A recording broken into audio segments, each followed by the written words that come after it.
Hi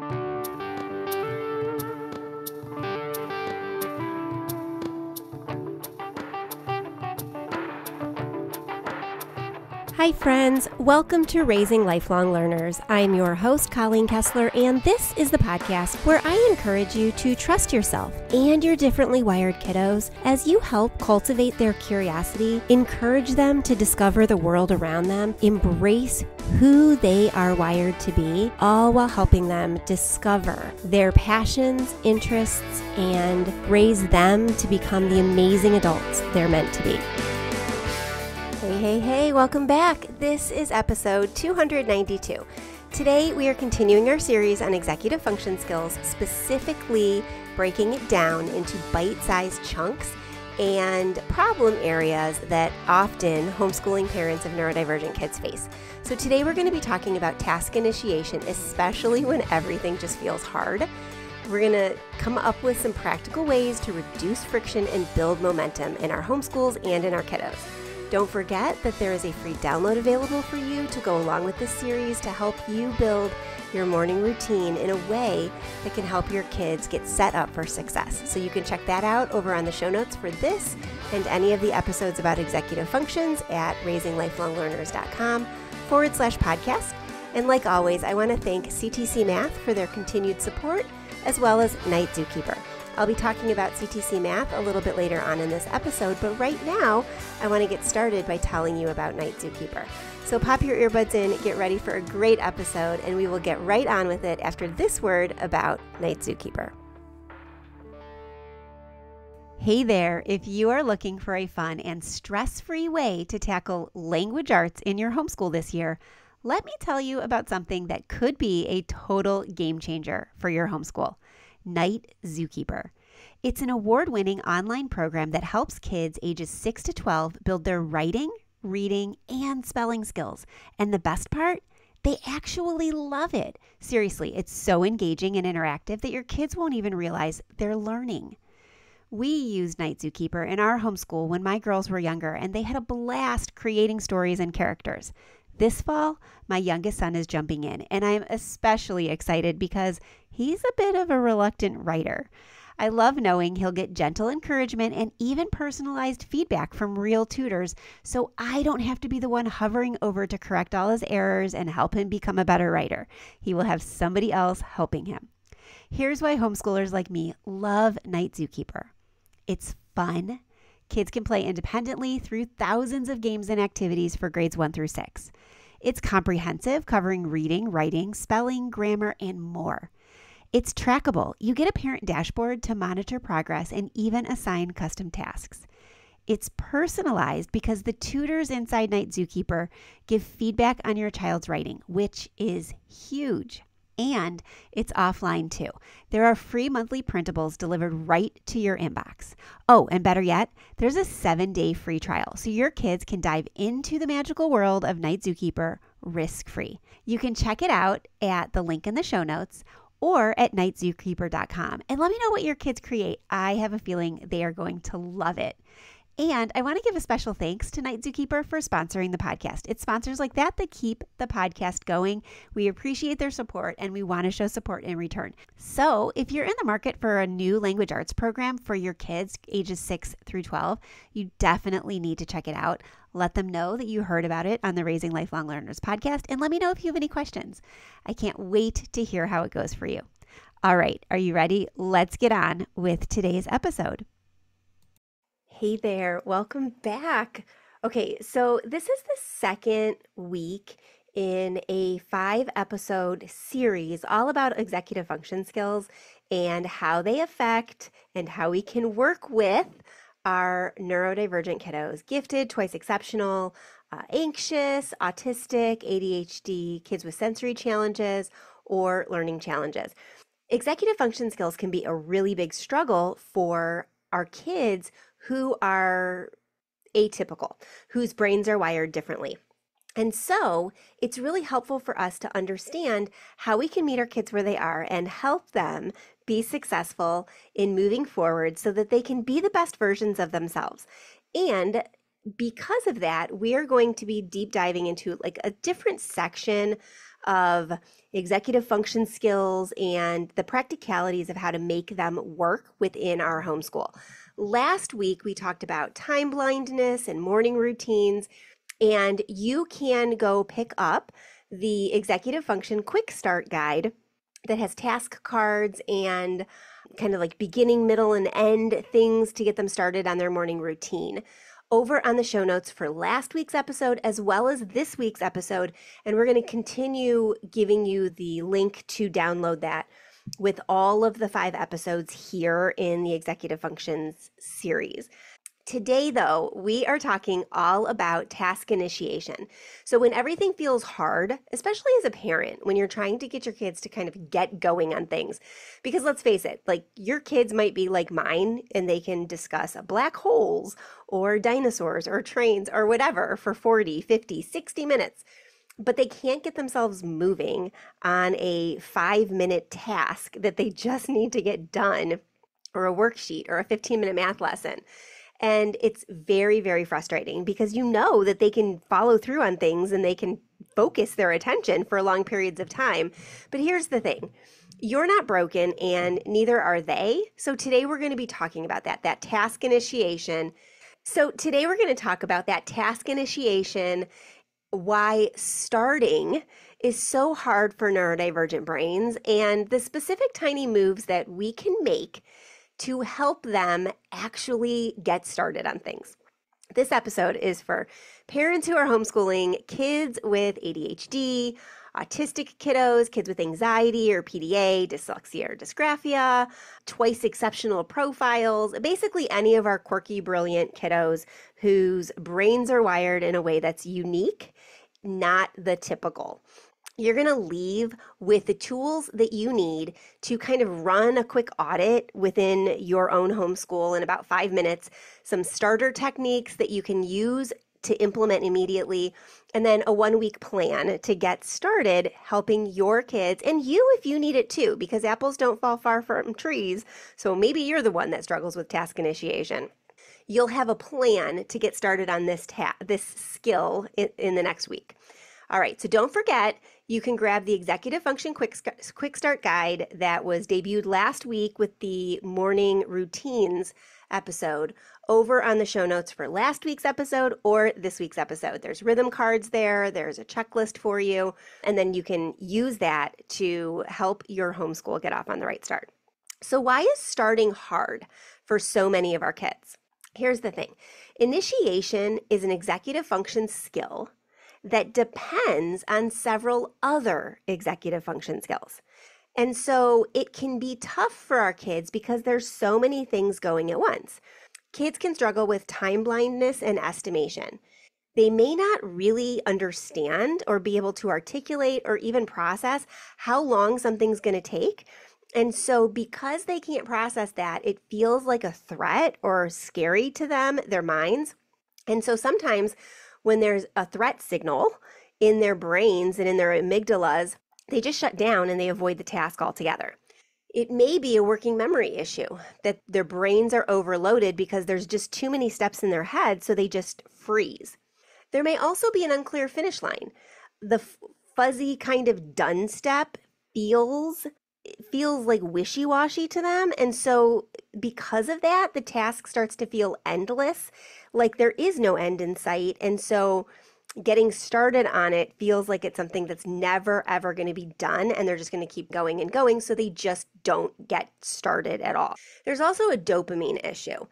See, with our kids, especially our kids who struggle with ADHD, have impulsivity, or are always seeking novelty, they want those dopamine hits. Their brains need the dopamine to keep them going, and routine begins to feel mundane. So their brain's not getting the hit of dopamine that it gets when things are new and novel. And so because of this, those low interest tasks that they need to do just need some kind of external spark or motivation to get going. They can't just do it on their own. Their brains don't work in a way that allows them to kind of muster up the energy or the enthusiasm to get going on something they just don't want to do. It's not enough of a reward, a dopamine reward to make them want to do it. And then there's their nervous system state. Sometimes they're dysregulated and they can't initiate. So in those cases, and we'll talk about this later on in the episode, we need to regulate first. We need to help them regulate their minds and their bodies so that they can begin those tasks. Your kid isn't choosing not to start. Their brains may not just be able to start yet. When we lower the demand or the expectation or change the entry point, initiation begins to be able to be achieved. And so we can reframe things for our kids so they can get started more easily and with more confidence. One way we could say this is, let's make this smaller and gentler so your brain can begin. We'll start together for 2 minutes. Or let me write the first sentence for you. Why don't you tell me what you would have written? The other day, my youngest and I were getting started on some new school things, and he was like, I don't know what to write. He watched a video on CuriosityStream. One of the things that he is doing this year is astronomy. And we're doing a kit from Home Science Tools. I'll link to it in the show notes if you want to take a look at what we're doing. And he's supplementing that with some online videos that I've curated, but also choice, because he enjoys autonomy, of different documentaries in CuriosityStream, which I'll also link for you. I think it's one of the best. It's the best thing that I spend money on in my homeschool, and I've been spending money on CuriosityStream since it first came out. Oh my gosh, like 15 years ago. And we just love it. It's curated documentaries. It's a great resource and very inexpensive. So he watched a video. I forget what it was called, something about space phenomenon or something like that. And that was his choice. And his job, his task was to write a short paragraph about whatever struck him as most interesting or unique or cool or something that he learned in that episode. Just a couple short sentences about it, like why it was cool, what was interesting about it, and then use his watercolor pencils, which was something that both of my current homeschoolers got this year. They got a watercolor notebook and watercolor pencils. So he's using his watercolor journal, his watercolor notebook, to journal the different things he learns about in astronomy this year. And so he needed to write, and then he needed to take his watercolor pencils and illustrate what he was talking about. He had the illustration and the idea for it in his head, but he was struggling to put thoughts down on paper. He's like, I just don't know where to begin, or I don't know what to write. And so I said, okay, how about you tell me what was really interesting to you, and I'll help you come up with the first sentence. And so he did. And I said, okay, the most interesting thing about the documentary for me was, and then said what he told me, and then period. I liked that part because, here, finish it off. And then one of the most interesting things about that was, I'm looking forward to learning more. Short, simple, easy paragraph that broke down the struggle with initiating. And once he got through that, he was fine. So we might just need to break it down for our kids and step in to help them out. So one of the things that we can do to help our kids and help us figure out what is the block with the task initiation is we can initiate ourselves a 5-minute friction audit. So by friction, I mean, what is it that is causing the disconnect or the struggle between what they need to do and getting started in doing it? So what's the friction in there that's causing the difficulty in getting started? So we can use this 5-minute friction audit to help us understand where our kids are coming from and what the struggle is so we can help them through it, and help our kids start to understand what's holding them back from getting started on the things that they need to do. So with this 5-minute friction audit, the first thing that we're going to do is we're going to check in with our body. So the first 2 minutes of this audit is the state of our bodies. Okay, so we might want to take a movement break, do some wall push-ups, some chair pushbacks, like animal walks, jumping jacks, heavy, use dumbbells or canned goods, curls, something to get the body moving.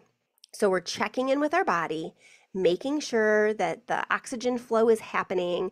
I just saw a short form video the other day it was a girl who was reporting on a video she had seen, presumably on TikTok, And it was, she said, to the girl who posted about jumping up and down 10 times at the very start of the day, thank you, because it's changed my life. And she was talking about the fact that she gets up every morning at 5 o'clock and she goes to she's got a part-time job at a donut shop. So she's there by 5:45 and she's making donuts and whatever. And she's like, I'm dragging. By the time I get off every single day, I've pounded coffee all morning and I'm still dragging. And then I've got to go to school, and then I've got to go to my second job, and then I've got to do homework, and I'm just exhausted all the time. And she's like, but I tried this, and oh my gosh, it works. She got up, and the first thing she did was jump up and down vigorously 10 times. And she said, like, she just felt more alert. The idea behind it is that you're getting the blood pumping, which naturally oxygenates your brain. So your brain is better alert and able to fire. And so today, just for fun, I was telling Isaac about, maybe it was yesterday. I think it was yesterday. Just for fun, I was telling Isaac about it. And he did it. And he took so much pleasure in stomping on his jumps as loud as he could. And so I think that we're going to do that because the movement was just a little taste and it got him going. Then within that same body state, kind of 2 minutes, take like a sense of where you and your child are. Do they need some kind of tool to help them through their day? What do their sensory needs require for them to be successful? Do they need headphones, noise canceling like earplugs? We like those loop earplugs. I'll link them in the show notes. Do they need a hoodie or some kind of like a compression, a fidget, dimmed lights, soft music? What do they need? So take 2 minutes to wake up your bodies and then try like the first tiny piece of whatever the task is that you need. So you could say to your kids, okay, let's take 2 minutes, let's wake up our bodies, and then we'll try the first tiny piece of this task together. Then the second thing we want to do is search for clarity. So take about 1 minute searching for clarity. What is the first visible action? So ask your kids, what's the first thing that we can do? And think about this yourself. Is it writing the date on the paper? Is it brainstorming a couple different things that they can write about? Is it opening to page 42? Is it getting the watercolor pencils out? And to help them, put the first step on a sticky note or an index card. And then say to them, the first move is just writing the date. I'll say go, and we'll both do our first moves. This is really, okay, so I know as a busy parent, homeschooling kids, usually multiple kids, it's really hard to sit down with them and do every single thing with them. That's probably the thing that has caused me the most difficulty and struggle throughout all 16 or 17 years of my homeschooling, when my kids needed more support and I had to sit down with them to do it. However, I will also say that when my kids have struggled the most and I've taken the time to sit down and do things like this with them, we've had more success. So in the past, I've done lots of different things. And one of the things that I'm going to do this year is when we do nature study, I'm going to do it with them. Because when they see me drawing in my nature journal too, they're more motivated to do it. So maybe if this is a task that you can do too, you can say, the first move is just writing the date. I'll say go and we'll both do our first moves. Or if you work from home like me, or you're writing the grocery list or whatever, you can say your first move is to open to page 42 and write the date in your workbook. And my first move is to write the date and the store that I'm going to go to. So when I say go, we'll both do our first moves. And you're working on something for yourself, and he's working on something or she's working on something for themselves. And so the first thing you're going to do is take an assessment for 2 minutes of the state of our body, our kids' bodies, and make sure that they're like ready to go. And then we're going to take 1 minute and just be clear, set the clarity. The third thing we're going to do is make sure the right tools are in reach. And this is about another minute. Make sure that you and your kids have the correct pens or pencils or bookmarks, or you have your calculator if you need it. The noise settings are right. You've got like white noise playing or soft music playing or nothing playing. You've got water or a crunchy snack if you need. whatever. You have all the right tools in reach. Okay, so now we've checked the state of our body and our sensory needs for about 2 minutes. We've searched for clarity. We've got the right tools in reach. And then finally, for that last minute, we're reaching the finish line. We're creating a done statement. This is done when I've written a title, 3 sentences, and I've included at least one feeling word. Or this is done when I've watched the math lesson video, done the 10 problems that follow the lesson, and shown you my end of lesson report. Okay, so 3 little things that create the done statement. So it's very, very clear what the end looks like. So let's recap. We're taking about 2 minutes to check the state of our body and our sensory needs. We're teaching our kids to do this. We're taking about 1 minute to set the clarity. We're taking about 1 minute to make sure all of the right tools are in place. And then we're taking about a minute to just identify what the finish line looks like so there's no fuzziness or ambiguity to it. If any friction remains, just remove one barrier. Don't optimize everything, just take one thing out. So maybe one barrier is that it's too quiet, so you're going to put on soft music. Or your kiddo's skin is crawling and they just need kind of like regrouping. They need their back rubbed or something. You're doing the one thing. You don't have to make sure everything's perfect. Just help remove one more piece of friction. Okay, so that's one thing that we can do to really help our kids out. Some other things that we can do there's a couple different starter things we can do to help our kids out. So that whole 5-minute friction audit allows us to really see what holds them back. And then I have 5 starters that you can use to be able to decide if you're going to let your kids take deep dives or if they need to stop doing something. So this is like for those kids who can talk for 40 minutes on the state of the world's economy, but can't do their 7-minute math lesson or whatever it is. The first suggestion, the first starter is the 2-minute open. So you can set a 2-minute visual timer and your kiddo can decide whether to continue after it dings. So you can say, hey, you just spend 2 minutes thinking about this assignment or what you're going to do on it, and then set a timer. And then when the timer goes off, let your kiddo decide, I'm going to finish this right now, or I'm going to come back to it in a few minutes. I need to go take a walk. I need to do some jumping jacks, whatever.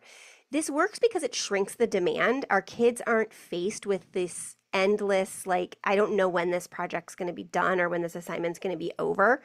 And so there's this ambiguity to the end time. It gets rid of that. You've got 2 minutes, and then they know that in 2 minutes that timer is going to go off, and then I can figure out what I'm going to do from here. So it shrinks the demand and it creates a micro win. We've gone for 2 minutes already. A lot of times that'll trick the brain into being like, okay, well, if I could get through these 2 minutes, I could get through another 2 minutes and another 2 minutes and another 2 minutes. You can vary this by doing a 30-second peak for high anxiety tasks, a 1-line open for writing, just write 1 line. Let's see what that says, and then we'll go from there. If your kids have more stamina, you could do a 5-minute open, whatever. When you're talking to your kids about this, you're going to say something like, hey, let's try this for 2 minutes. I'll start the first 30 seconds with you. If it's too much, we can stop, or I can step in and help you some more. So you're setting the expectation, they're getting a quick win, and they know you're going to be there to support them as they go. All right, starter number 2. This is the body double strategy. Sit nearby and do a parallel task with them. So this is like what I described before when your kiddo's, doing a writing assignment or a math project or something else, and you're writing your grocery list. Or you could be doing the dishes and they're on the counter. I've done this where my youngest has read aloud to me while I've chopped vegetables for dinner. So he'll sit at the island, he'll read aloud to me, and I'll chop vegetables on the island. You could take your computer out, you could work on bills. If you work from home, you can work on a task that doesn't take a lot of your attention. So for example, I work from home. Obviously, I'm a podcaster. I also I coach with families individually and in small groups. I create printables and resources for families who are homeschooling, quirky, outside the box, atypical thinkers to use in their homeschool. And I run the Learners Lab, an online community. So I have classes to prepare for and things like that. If I'm sitting next to my kids and doing a parallel task, obviously I can't record a podcast.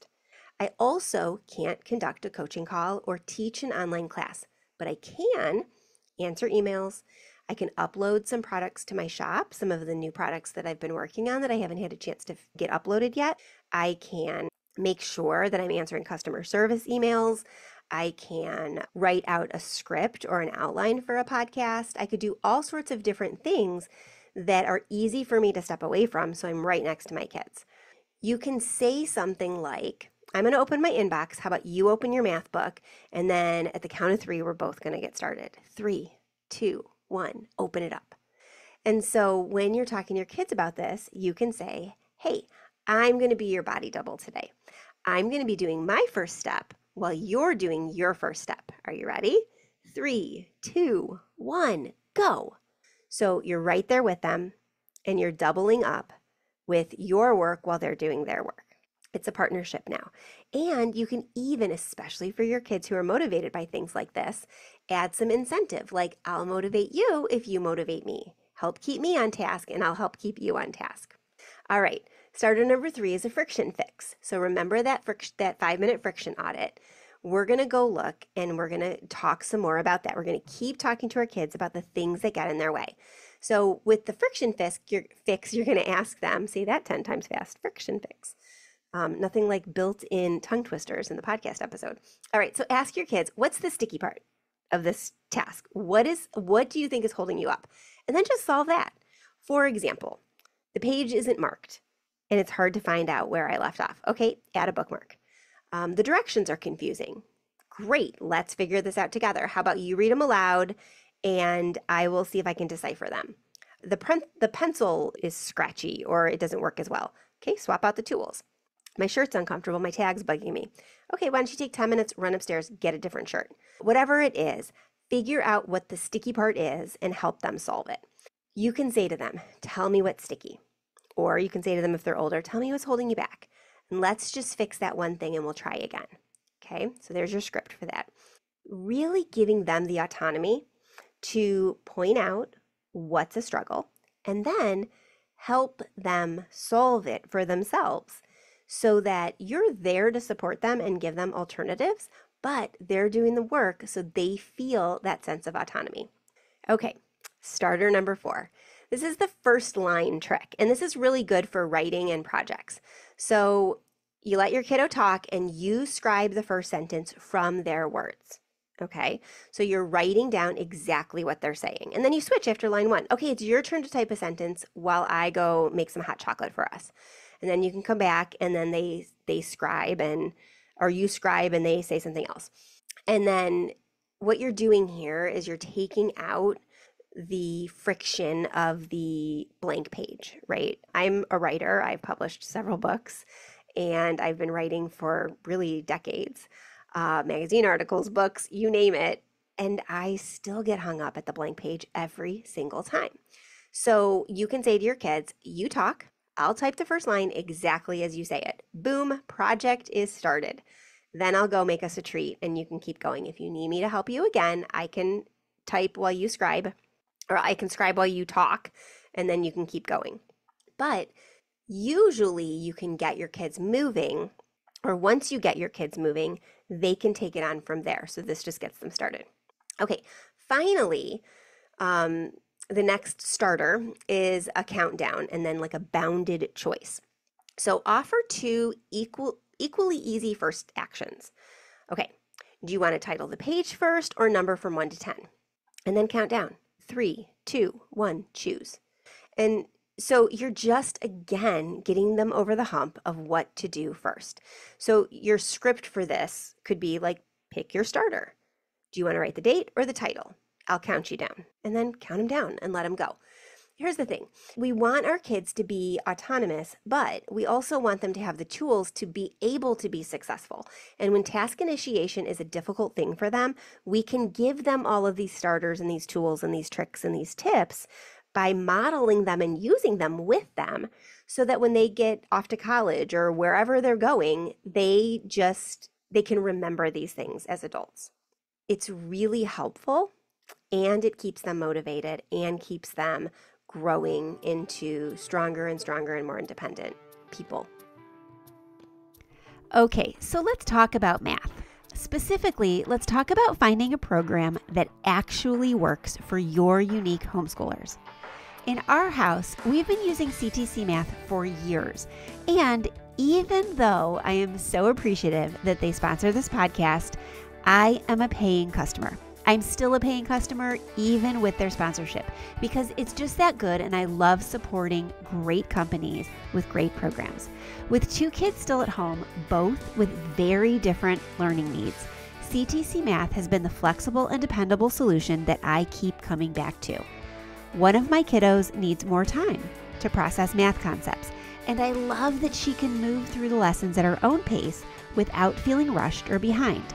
My other kiddo, he flies. He jumps straight to the end of unit tests to see what he already knows, and then we only focus on the lessons that fill the gaps. That kind of customization is gold when you're homeschooling gifted or twice exceptional kids. CTC Math gives you the access to every grade level from kindergarten through 12th grade with your subscription so that your child can accelerate, review, or jump around based on their own needs, not based on some rigid curriculum structure. And because it's video-based with clear instruction and auto-graded lessons and quizzes, it frees me up to support my kids without being chained to a textbook, teacher's manual, or whiteboard. So whether your child needs more time or is racing ahead, you can tailor it all with CTC Math. Check it out at ctcmath.com. You will see why so many homeschool families trust it. And if you've got quirky math learners like I do, I think you're going to love it. If you have any questions about CTC, like I said, we've been using it for years in our homeschool, and I encourage you to reach out and ask me any questions that you have. If you do pop over there, let them know that I sent you and let them know that you appreciate their ongoing support of homeschoolers everywhere, especially those of you here at Raising Lifelong Learners. All right, let's get back to today's episode. Okay, so back to the toolbox of skills and tricks and tips you can use to help your kiddo scaffold and work towards building task initiation skills. All right, so let's talk now about scaffolds that stick. Things that we can use as stepping stones to build our kids up so that we're laying the foundation so that they can continue to grow and improve as they go.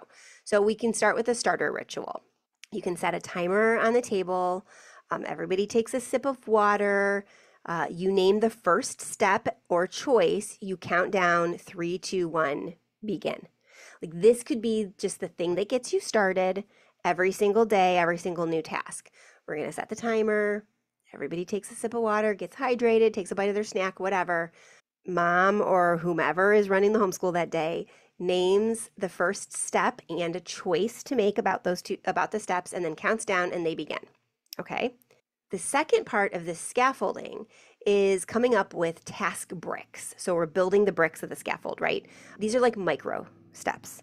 So we're going to break the first step into smaller bricks or smaller steps. So getting started on the paper might mean grabbing a pencil, writing the date with month/day/year, really spelling it out so they don't have to wonder what each part of that step is. Celebrate each of those bricks as they go into place. Here's the thing. You're not going to have to do this very long for kids who are neurodivergent, twice exceptional, whatever, because their brains are wired in a way that if this is how they're learning, it's going to be new, it's going to be interesting, it's going to stick, and then there's going to be something new that their brains are going to be latching onto, and that will become more automatic. Another thing that we can do as we've gone through these starters and then built the micro steps, we can give them some if-then plans. So you can say, like, if you feel stuck, then you can ask me for a first line. Or if you're not sure of what to do next, you can check with me and I can give you a couple of choices. If you are feeling uncomfortable or like your body is not feeling like it's regulated, you can do one of these 3 things to get yourself regulated again. And then post it on the board, make it visual, make a chart that says, if my body is dysregulated, these are some things that I can do. Whatever you need to do, make it so that they have an if-then plan to draw from. You can also come up with some co-regulation phrases or just have them in your back pocket. This is one of the reasons that I created the anxiety toolkit, because I talked to hundreds and hundreds of parents over the last 10 years at homeschooling conferences and conventions. And at almost every single one of those conventions or conferences, I talked about anxiety. And many, many parents would say something along the lines of, oh my gosh, I wish I had you in my pocket, because then I could just pull you out and you could say some of these things that you're saying for me to be able to tell my kids when they're on the verge of a panic attack. And so basically the anxiety toolkit is a deck of cards that has all sorts of easy to use strategies and sayings and phrases that you can just pull out in a second. But you need to have some of those just in your back pocket too, so that if your kiddos need co-regulating, you can help them through it. So like one great easy co-regulation phrase is breathe with me. I like to tell my kids, we learned this from Logan's psychologist years and years ago when she was seeing someone regularly for her anxiety. She used to tell Logan to smell the flowers and blow out the birthday candles.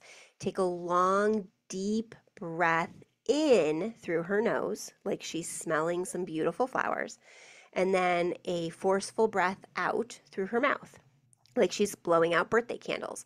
So you could say, okay, breathe with me. Smell the flowers, blow out the birthday candles. You can just keep repeating that until they start to calm down. Or you could say something like, we only need a small little pebble. We don't need the whole mountain, meaning we just need to take one small step. We don't need the whole entire outcome right now. So relax, let's just do one thing. You can also tell your kids, especially if they're older, future you will thank present you. Write the next step on a sticky note so you have it there for you next time you need it too. So come up with some co-regulation phrases, or you can pick up the anxiety toolkit over in my shop. I'll link to it in the show notes in case you want to check that out.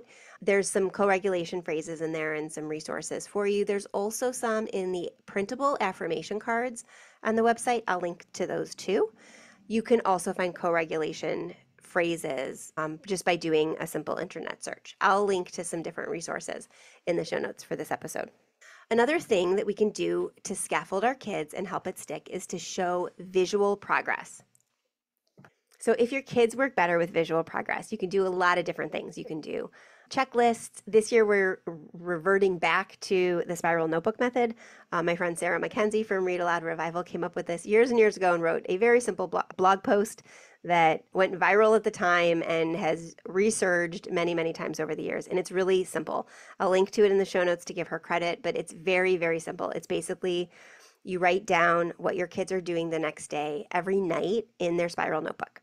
This serves a couple purposes, especially when you have neurodivergent kids. It forces you to check in every single day. When they are turning in their spiral notebook and you're able to look back and see what they got done that day by their own checking off. Even if you got too busy to make sure all the things were done, you can see visually what was done and what wasn't done. Then you can move it over, you can you can add it back, whatever. But you're going to write down quite simply on a new page every day what they need to do that day in their homeschool. And this is good for a couple of reasons. Number one, it forces you to check in with your kids. I have a couple of kids who very easily can go without being checked in with all day because they're quiet, they're compliant, and they just disappear to do their own things. And so this forces me to check in with each of my kids who are homeschooling. And we haven't done it in a couple of years, and we felt that. So I'm going back to it this year. The other thing is that it shows very visually whether I'm giving them too much work or too little work based on what they are accomplishing or struggling to accomplish. I can also see how they're choosing to do their work. I can check in with them throughout the day. It's just a very visual way of seeing what is being accomplished. We've also done laminated task cards. We've done visuals where we've got a list of things that they're doing and they're moving them from a due to a done pile on a working board. Our executive function quick start guide has task cards that are movable like that. So whatever it is you need to do, have some kind of visual progress check for your kids. All right. So here's some different things. Okay, so this is one of the things that we struggle with as parents of neurodivergent kids is every one of our kids have brains that are wired in a unique way. And they are as different from one another as they are from the general population. So I've often said to families whom I've talked with at conventions and conferences, like if you've met one neurodivergent kid, you've met one. If you've met one gifted kid, you've met one. If you've met one kiddo with ADHD, you've met one. Every one of them has their challenge or unique wiring manifest itself in its own unique way. And so there are no blanket statements that can just solve all the problems for you, which makes this a very difficult thing, which also makes it frustrating when you're talking with experts or watching experts talk about, like, this is the no fail way to solve ADHD problems at home or whatever. Here's the thing.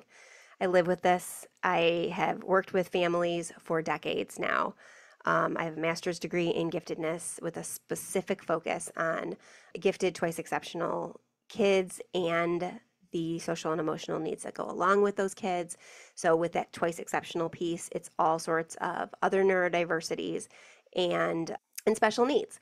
And so I've worked with kids of all sorts, all brain wirings, and there is no magic solution. There's just not. And it can be so frustrating, but it also can be so liberating because it gives you permission, parents. Let me say that again. It gives you permission to know your kid, trust your gut, meet them where they are, and move them forward. You know your kiddo better than anybody else could ever know your kiddo besides themselves. And so you know what works for them and what doesn't. But let me help you come up with some different ideas for different types of profiles. So if we are talking about a kiddo who has ADHD and is like that novelty kind of seeking brain, a couple of the things that you can do is rotate starters. So each day, rotate the starters that you're going to do. So maybe on Monday, you're going to do a 2-minute open. And on Tuesday, you're going to do a body double. And on Wednesday, you're going to do like jumping jacks and extra movement before you get going. And then you're going to sit down with them and get started. You could also add playful gamification, meaning if your kids can tolerate this, because some have a low frustration like threshold, if they can, you can do like beat the 90-second timer, or whoever gets done first gets XYZ, or you can implement sticker charts. A couple of my kids really like novelty, so I have a treasure box. It is a plastic treasure chest that I bought, I don't know, at like Five Below or something one year. And it's something similar to what I used in my classroom for different types of treats years and years and years ago. And I loaded up with like blind bags from Five Below, minifigure Lego bags, fidget toys, things that are just a couple bucks each.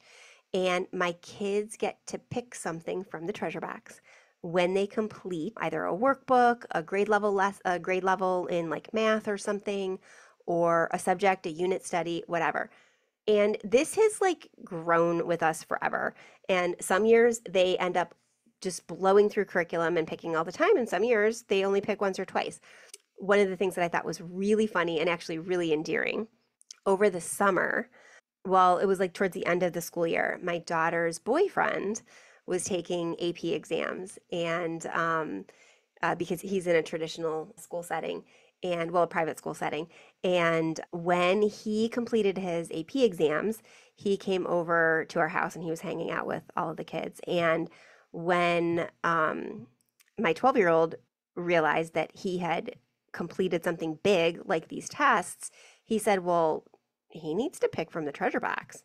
And so all of the kids rallied around him and he got to pick from the treasure chest. So I forget what he picked. Maybe Silly Putty. I think he picked Silly Putty. But it was just so sweet, and it shows how it's become part of our family kind of lore and tradition. So the novelty is really good for our kids, and that's a gamification strategy that you can use. So you can do like the beat the clock, you can use sticker charts, you can use treasure boxes. If we get my youngest right now has been very into certain Roblox events every weekend, and they're taking place right now on Saturdays. I forget what time, but this is something he really wants to do. And so I said, okay, well, then we'll just make that, part of your incentive for every week that you get your schoolwork done without complaining or arguing, you can do the event. If we have a rough week, then you're not doing the event that Saturday. And he's like, deal. So figure out what it's going to take to gamify it for your ADHD kids and see what that currency is. You could also keep visual tools like whiteboards and timers and fidgets and playlists and things so they can grab them when they need to. If your kiddo is autistic and prefers like sameness or is a rigid thinker, whether they have an autism diagnosis or not, you can start with the same starter ritual every day, the same order of steps. You can create a real photo schedule that reduces wording and minimizes noise. So it's like very specific and it's a picture schedule. One of the things we've done for my kids in the past, which would work really well for a kiddo who's rigid in thinking, is we used work boxes where I put all of the materials for each subject that they were doing that day, each lesson, in a separate box. So we use like scrapbooking boxes from Joann Fabrics.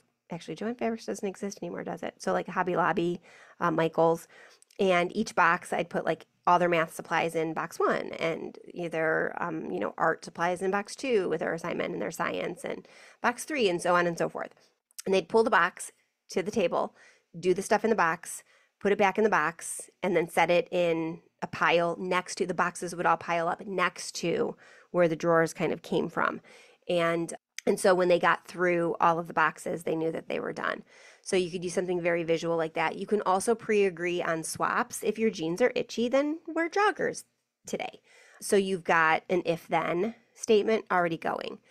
If your kiddo struggles with anxiety or has a PDA profile, you can lower your perceived demand. So you can say to them, instead of you telling them what the starter is going to be, you could say, hey, you choose the starter and the stop point today.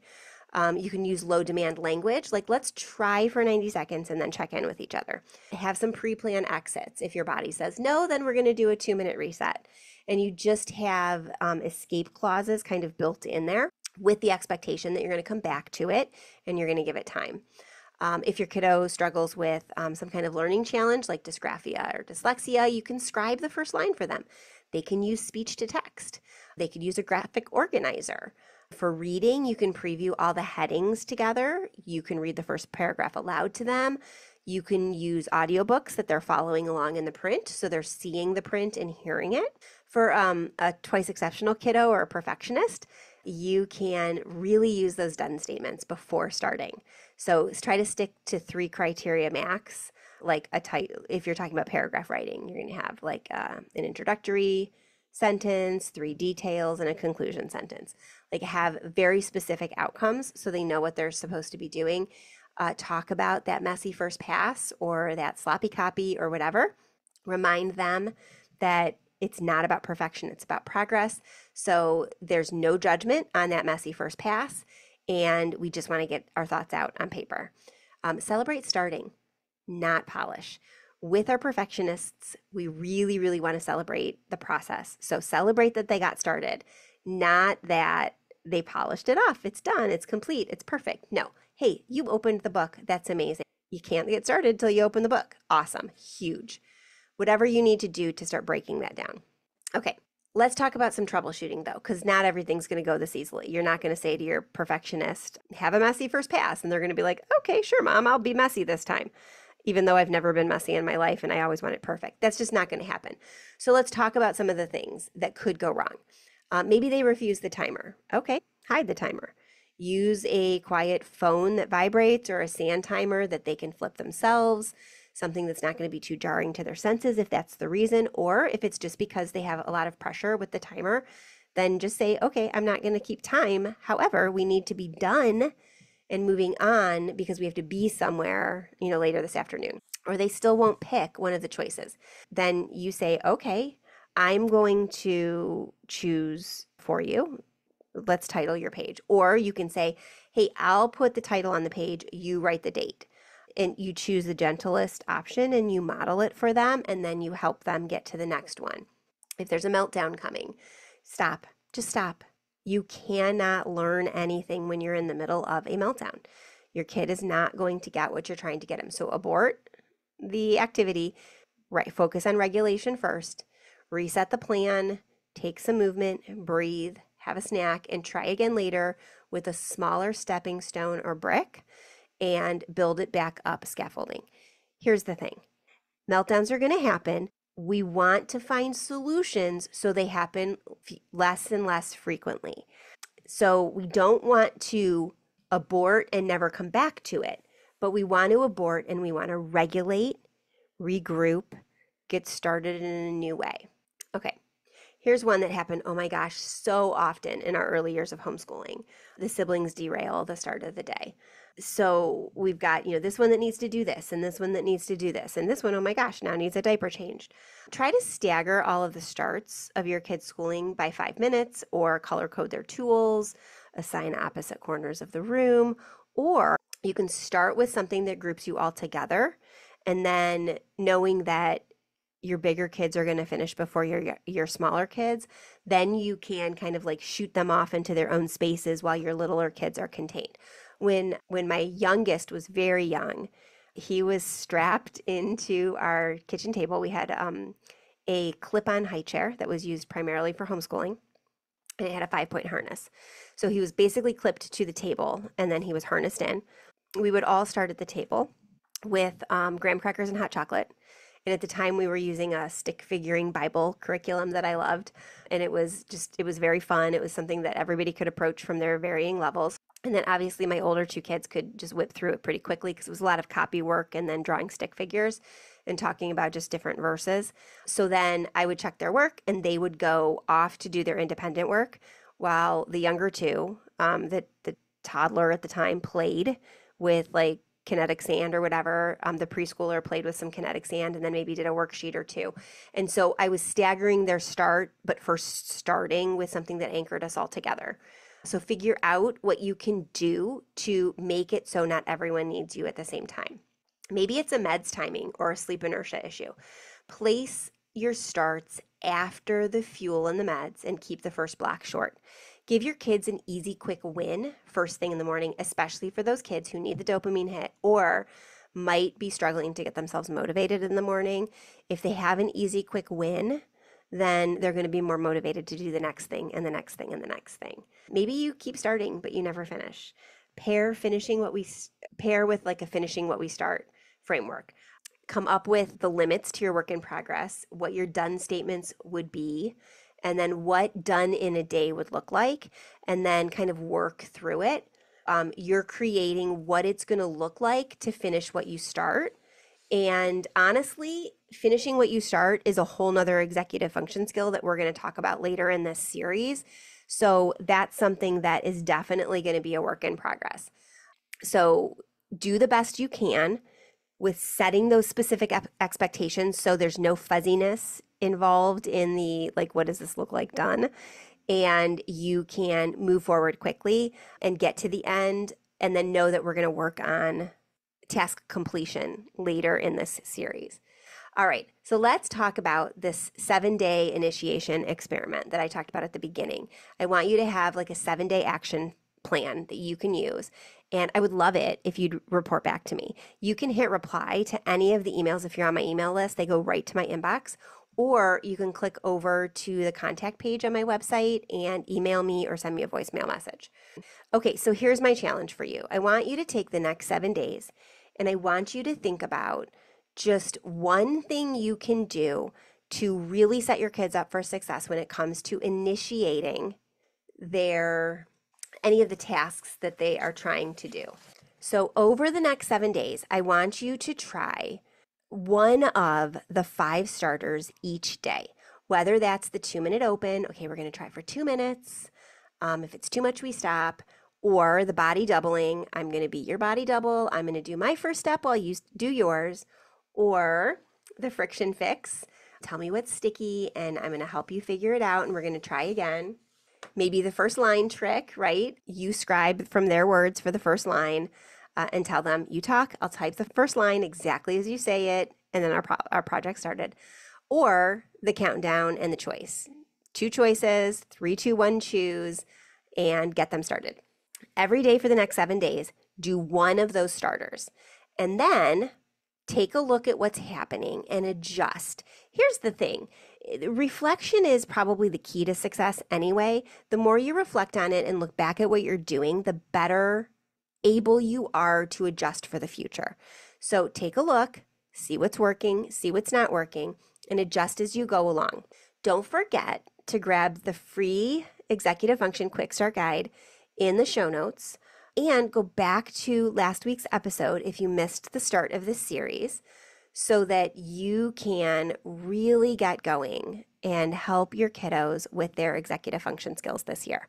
Executive function skills are hard and they're a work in progress, and even grown adults, me included, struggle with executive function skills because there's so much going on, right? There's so much in our world. It's hard to keep everything straight. So just focus this week on task initiation. Last week you focused on making sure your mornings were off to a great start. So now your mornings are set. You're initiating initial tasks in your homeschool. And then next week, we're going to talk about working memory. So we're going to start helping her kids with their working memory so they're not coming at you to repeat directions again and again and again and again. So don't forget to come back next week, same time, same place for another episode. It's going to be a great one. And hopefully by the end of this 5-episode series, you are going to be in a great place with your and your kiddos' executive function skills. All right. Don't forget to go over to the show notes and check out the download and all of the resources associated with this topic. And be back next week, same time, same place for same time, same place for the next in the series, all about working memory. Thank you again to our sponsors, Night Zookeeper and CTC Math. We appreciate you so much and the support that you give to homeschooling families everywhere. Check them out at nightzookeeper.com and ctcmath.com. Let them know I sent you, and I will talk to you soon. Have a great week. Enjoy your kids. Bye for now.